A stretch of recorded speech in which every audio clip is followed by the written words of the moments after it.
Hello everyone. आज मैं start करने जा रहा हूँ आर डी शर्मा का जो एक्सरसाइज का प्रॉब्लम्स है वो। वन बाय वन हर एक प्रॉब्लम को मैं सॉल्व करूँगा और आपके लिए मैं यहाँ पे लाऊंगा। पहला क्वेश्चन आप देख पा रहे हो, बहुत ही इजी क्वेश्चन है। यहाँ पे कैसे इसको सॉल्व किया जाता है चलो करते हैं। तो पहली बात तो क्वेश्चन को मैं यहाँ पे नोट कर लेता हूँ मेरे सोल्यूशन पेपर में, लाइक दिस। एग्ज़ाम में भी आपको यही करना है, जब भी कोई क्वेश्चन आए तो उसको पहले लिख लो, उसके बाद आप सॉल्व करना स्टार्ट करो यहाँ पे इम्प्लाइज साइन दे के। अभी इसको मल्टीप्लाई करना है तो 25x into x that means 25x square, 25 x into 1 that means it is 25x। मैं क्या कर रहा हूँ, राइट साइड पे जो -4 था उसको लेफ्ट पे ले आके मैंने +4 कर दिया और राइट में 0 है। अभी इसको मिडिल टर्म करना है। मिडिल टर्म करने का जो ट्रिक है वो क्या है, पहली बात तो एक्स स्क्वायर का जो कोएफिशिएंट है उसके साथ जो c है उसको मल्टीप्लाई करना पड़ेगा। करने के बाद आपको एक दो ऐसा फैक्टर निकालना पड़ेगा जिसको या तो इस वाले साइन को फॉलो करो कि प्लस सी के सामने जो प्लस साइन है इस साइन को फॉलो करके हमको सोचना है कि प्लस करके ये बी का जो कोएफिशिएंट है उसको लाना है कि माइनस करके लाना है। As in this question we have the positive sign in front of C, so that's why हमको ऐड करके यहाँ पे 25 लाना है। ऐसा दो फैक्टर जिसको मल्टीप्लाई करने से इन दोनों का प्रोडक्ट भी बने। तो 4 25 ज़ा 100 easily we can say, that is हमको प्लस करके 25 लाना है। तो 20 एंड 5 राइट, 20 एंड 5 ज़ा 100 होता है।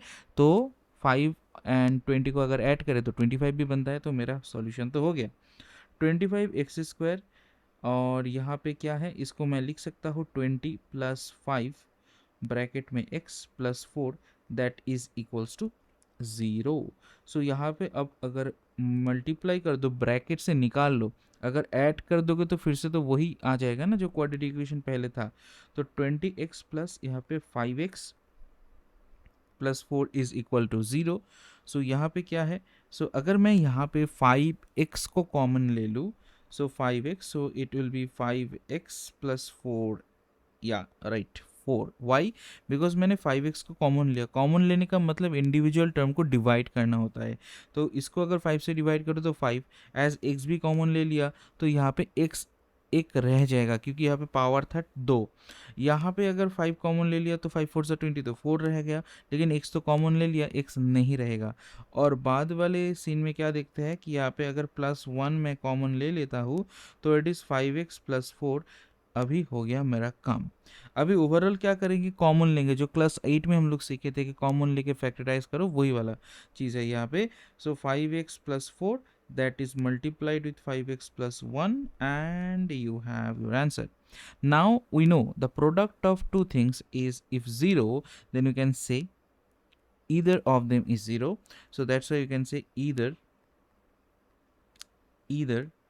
5x + 4 that is equals to 0.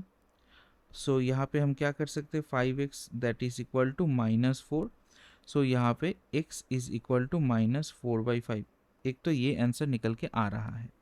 Secondly क्या है, अगर और देखेंगे यहाँ पे क्या है, 5x + 1 that is equals to 0। यहाँ पे क्या होगा, x का वैल्यू है -1/5। 1 को उधर ले लिया और 5 को डिवाइड में भेज दिया। तो हमारा x का जो सॉल्यूशन निकल के आ रहा है, दो सॉल्यूशन है, -4/5 है एक, और एक -1/5। यही है हमारा x का सॉल्यूशन। यही है हमारा आंसर।